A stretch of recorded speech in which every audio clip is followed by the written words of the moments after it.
Welcome to MansonsPodcast. You guys, you really blew me away when you requested this deep dive on Vivien Leigh. Yeah. I mean, my first thought was honestly Scarlett O'Hara, right? But you specifically said you wanted to understand the woman behind the legend. So we've got bios, career highlights, even some fun facts. Oh, cool. Are we ready to uncover some of those hidden sides of her life? Absolutely. I think one of the most interesting things about Vivien Leigh is that she was so much more than just a starlet in Hollywood. Okay, so let's go all the way back to the beginning. Okay. India, 1913. Vivian Mary Hartley is born. Yeah. So what kind of childhood really sets the stage for, a life on the stage, literally? Well, her mother, Gertrude, was a really huge influence. Apparently, Vivian's first role was at age 3. Oh, my God. Gertrude really cultivated that love for performing. That's incredible. 3 years old. Yeah. I can barely remember what I had for breakfast this morning. But something that caught my eye, she changed her name, Vivien, to Vivien, and kept her first husband's last name, even as her acting career, took off. Yeah. Is that common?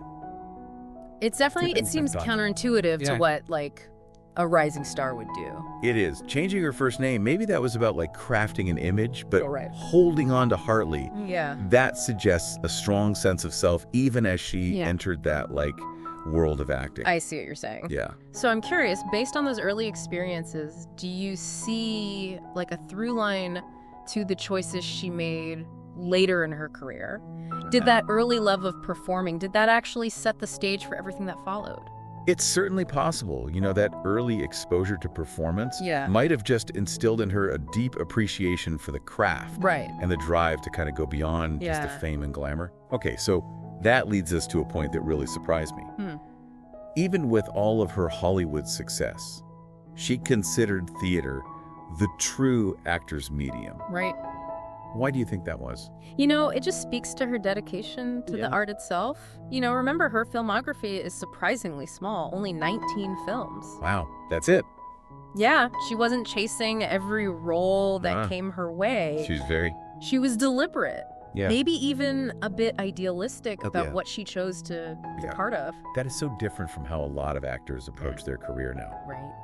But speaking of deliberate choices, I have to bring up the fact that she had this near photographic memory honed from childhood. Wow. So was that a secret weapon on stage? Absolutely. It must have been a huge advantage when it came to memorizing lines and just delivering those powerful performances.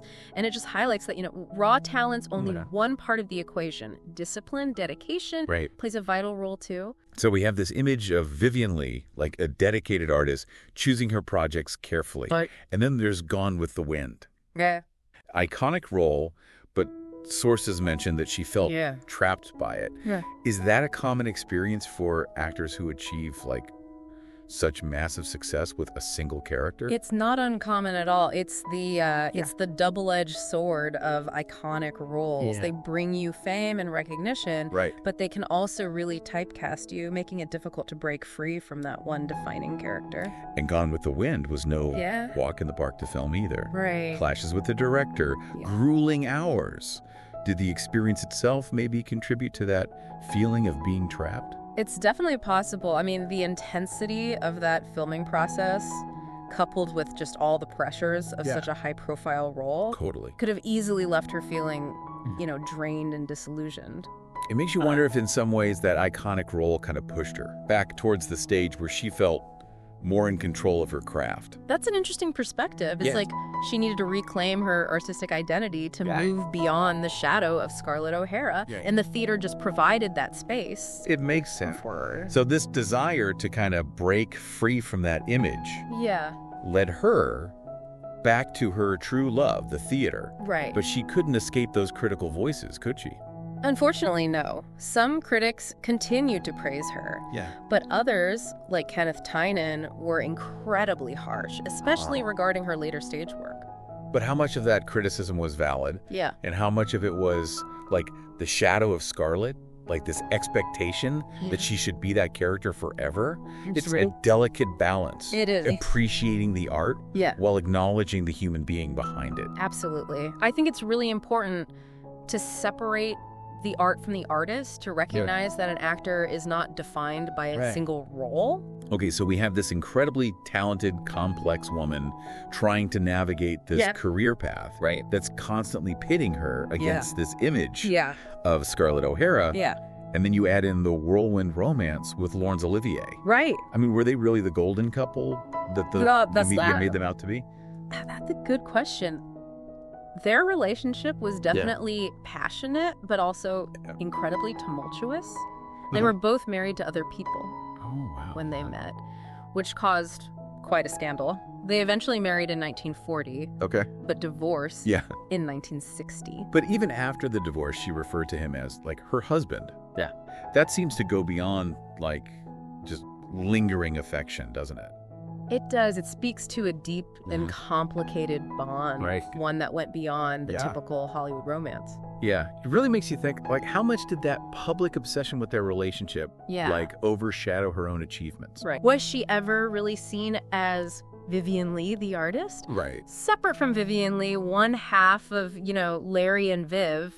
It's hard to imagine that kind of scrutiny, even for someone so seemingly strong. Yeah. But then on top of all of that, there were these hidden battles that she was fighting.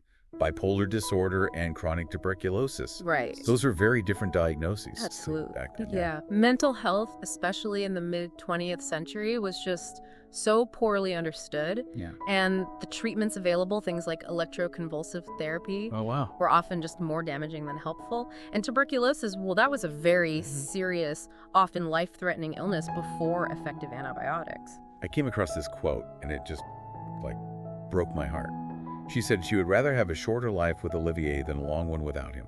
Oh, wow. It makes you wonder, how much did those unseen struggles really shape her path? Yeah. Both on and off the screen. Yeah, it's impossible to say for sure. Right. But it's clear that she was dealing with just this immense amount of physical and emotional. Totally. To carry on with her career with that level of, like, intensity in her personal life, that's a testament to her strength and resilience. Absolutely. Okay, so we've explored some darker chapters here. Right.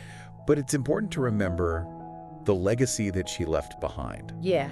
It wasn't just, like, the awards and the accolades. She passed away. London's theater lights were dimmed in tribute.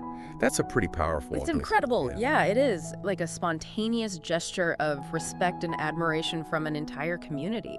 It really speaks volumes about the impact that she had on the world of performing art. And then there's this enduring popularity of Waterloo Bridge in China. Right. Who would have predicted that? A film from 1940, finding, like, such a passionate audience across cultures. And decades later. It's really a testament to the power of art to transcend borders and time, Yeah. It shows that even though she may have felt typecast at times, her work resonated with audiences in ways she probably never imagined. Speaking of resonating with audiences, those personal archives. Oh, yeah. Acquired by the Victoria and Albert Museum, like letters, photos, annotated scripts. It's like a direct line to understanding her, not as, like, an icon, but as a human being. Absolutely. It's like a goldmine for anyone who wants to go beyond the surface, beyond that Hollywood image, and really delve into the mind and heart of Vivien Leigh. I mean, what do you think would surprise our listener the most about the real Vivien Leigh based on these personal archives? I think what would surprise people the most is her humor. Really? Yeah, she comes across this kind of, like, tragic figure. Yeah. And she certainly faced her share of hardships. Yeah. But those who knew her talked about, like, her infectious laughter and her ability to find, like, joy even in some of the darkest of times. That's incredible. It just adds another layer to her, doesn't it? Yeah. She wasn't just this beautiful, like, tragic figure. Yeah. She was like a whole person with depth, resilience, and yes, even a playful side. That's such a good point, and it makes me wonder if that sense of humor was part of what helped her cope with the immense pressures she faced. It's like a reminder that even in the midst of struggle, even when you're battling inner demons, you can still find moments of light and laughter. It's inspiring, really. It is. So we've talked about her dedication to her craft, the challenges she faced, her personal life. Yeah. But let's delve a little bit into her artistry itself. Yeah. She was considered one of the most beautiful actresses of her time. Yeah. Was that a blessing or a curse for her career? That's a complex question. Yeah. While her beauty undoubtedly played a role, in her initial success, she often felt that it overshadowed her talent, that people didn't take her seriously as an actress because of it. Interesting. There's this quote where she said, people think that if you look fairly reasonable, you can't possibly act. Wow. So she was aware of the bias and actively tried to That's heartbreaking. combat it.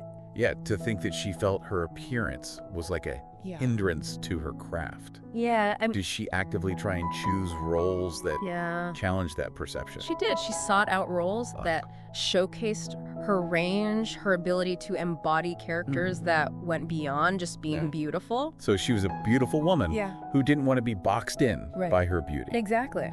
But how did that play out with a role like Scarlett O'Hara? A character so defined by her looks and charm. Was it a battle to bring depth to a role that could easily been one-dimensional? It's interesting you say that. Yeah. It could have been easy to simply play Scarlett as a Southern belle, but Vivien brought this depth and complexity to the role that went beyond the surface. She understood the character's vulnerabilities, her flaws, her just fierce determination. It makes you wonder if she saw something of herself in Scarlett. Oh, interesting. This woman who, on the surface, had it all, but was constantly fighting for something more, something deeper. That's an insightful observation. And it just speaks to Vivien's ability to connect with her characters on a deeper level, to find that humanity, even in, the most iconic roles. Okay, shifting gears a little bit. Okay. Let's talk about A Streetcar Named Desire. Okay. It's a performance that earned her a second Academy Award. Wow. And really, cemented her status as, a dramatic powerhouse. But there's a darkness to that role. Yeah, Blanche Dubois is just this fragile, deeply troubled character. And it seems that portraying her just really took a toll on Vivien. Yeah. She later said that the role tipped me over into madness. That's chilling, especially considering what we know about her mental health struggles. Yeah. Was it the intensity of the role itself, or was it something deeper? Probably a combination of factors. I mean, the emotional demands of the role combined with her own personal struggles probably created a perfect storm. And, remember, mental health was so poorly understood back then. Right. She didn't have the support system or the treatment options that are available today. It's just a stark reminder of, the human cost of great art. Yeah. The sacrifices that artists sometimes make in pouring their souls into their work. Yeah. But even with those sacrifices, even with that critical backlash that she sometimes faced, she never stopped working, never stopped pushing herself. That's what makes her story so compelling. She was a fighter both on and off the stage. And even though she faced immense challenges, she never gave up on that passion, that love for the craft. So you've got this picture of Vivien Leigh as a talented, complex, deeply passionate artist. Right. But how did critics at the time really view her work? It's interesting. While some lauded her talent and, praised her range, others, like the prominent theater critic Kenneth Tynan, were just incredibly harsh in their assessments. Wow. Particularly toward the end of her career. Really? I read that Tynan was especially brutal in his review of her performance in Titus Andronicus. Can't imagine receiving that kind of criticism, especially when you're already battling personal demons. It must have been devastating. But what's so fascinating is that Tynan later admitted that his early criticism of Leigh was just this huge misjudgment. Wow. He even went on to praise her performance as Lady Macbeth, recognizing the depth and nuance that she brought. That's a turnaround. So even the harshest critics could have a change of heart. They can. But how did that, critical back and forth, how did that affect her?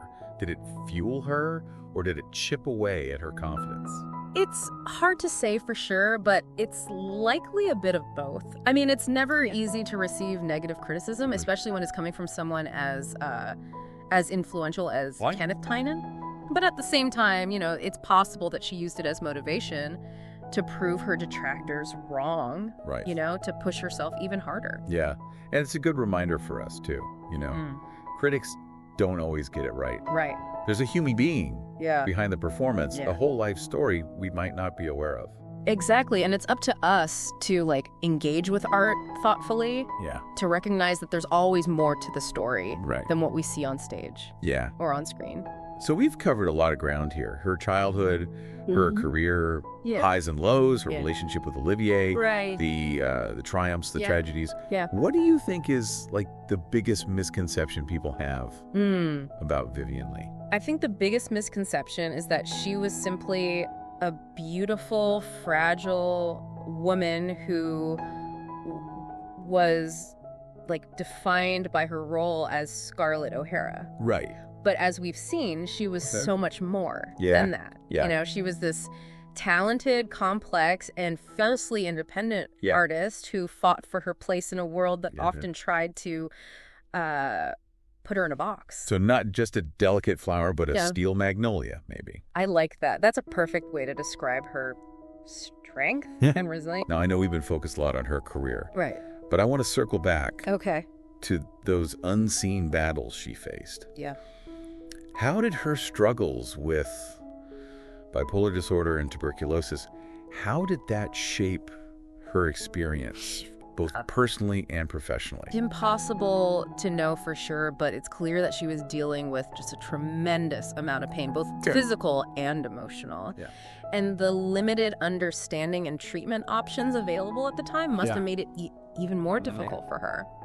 It makes you wonder how her career might have unfolded differently if she had access to, the support and treatment options that are available today. It's a thought-provoking question. Yeah. Would she have taken on different roles? Would she have had more control over her career trajectory? Right. Would she have found a greater sense of peace and well-being?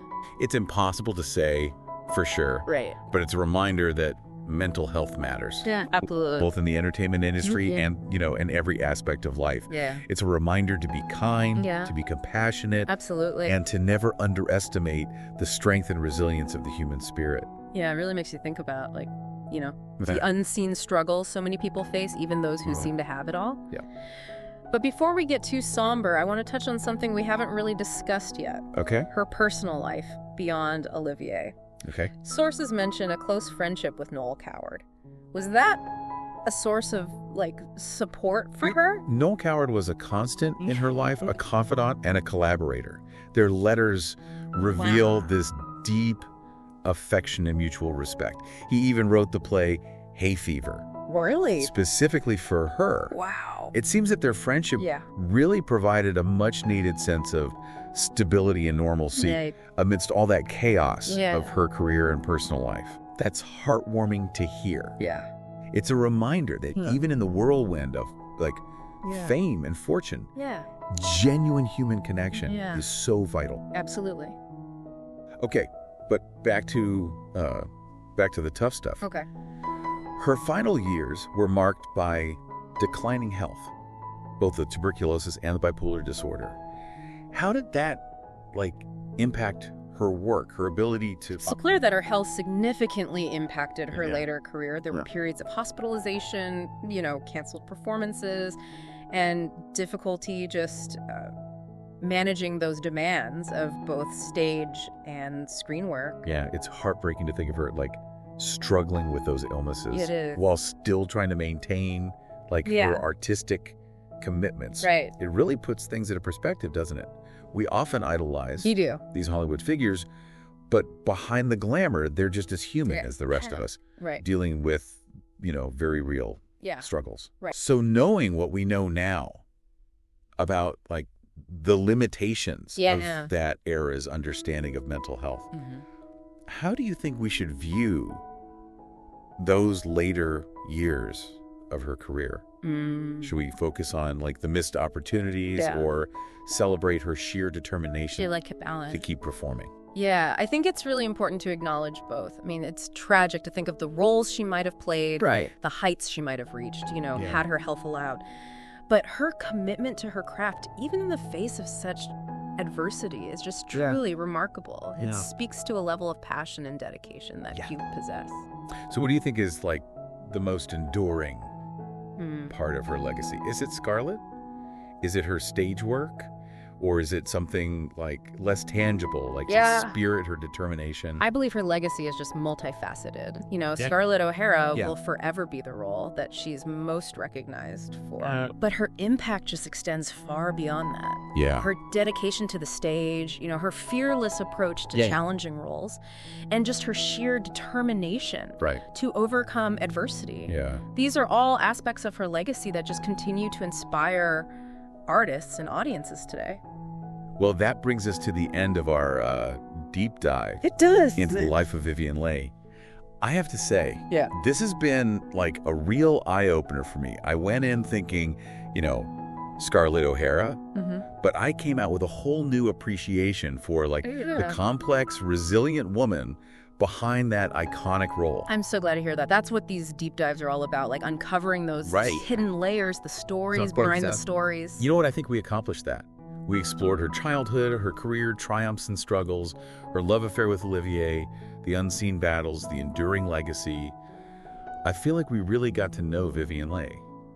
The woman, the artist, the legend. I think so too.